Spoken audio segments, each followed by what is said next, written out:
சீனாவும் ஜப்பானும் 2000கள்ல எப்படி இருந்துச்சோ அதே லெவல்ல தான் இப்ப இந்தியாவும் இருக்குன்னு சில நேரத்துல தோணுது. அதுக்கு முன்னாடி ஒரு விஷயம் புரிஞ்சுக்கணும். அப்ப இருந்த இந்தியாவுக்கும் இப்பைக்கும் ரொம்பவே டெவலப்ட் ஆயிருக்கு. மாடர்ன் ஏர்போர்ட்ஸ்ல இருந்து மெட்ரோ, டிஜிட்டல் சர்வீஸ், டெக்னாலஜின்னு பல விஷயங்கள்ல இந்தியா உலக அளவுல போட்டி போடுற அளவுக்கு வளர்ந்திருக்கு.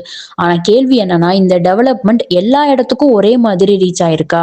ஃபார் எக்ஸாம்பிள் ஜப்பான பாருங்க. பங்க்சுவாலிட்டில இருந்து டிரான்ஸ்போர்ட், கிளென்லினஸ், பப்ளிக் டிசிப்ளின் எல்லா விஷயத்திலுமே இம்ப்ரூவ் பண்ணியிருக்காங்க. சீனாவை பாருங்க. மேசிவான இன்ஃப்ராஸ்ட்ரக்சர், ஹை ஸ்பீடான ரயில்வே, டெக்னாலஜின்னு எல்லா துறைகளுமே ஒரே ஸ்கேல்ல வளர்ந்துருக்காங்க.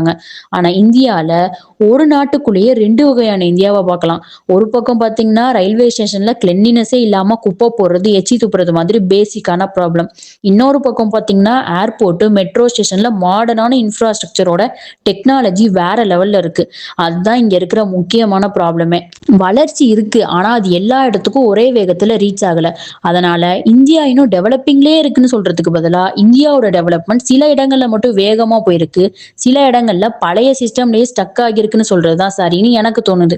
உங்க ஒப்பீனியன் என்னன்னு கமெண்ட்ல சொல்லிட்டு, இது மாதிரி பல இன்ட்ரெஸ்டிங்கான ஃபேக்ட்டுக்கு லைஃப் ஆஃப் ஏ டு இசட்டை சப்ஸ்கிரைப் பண்ணி வச்சுக்கோங்க.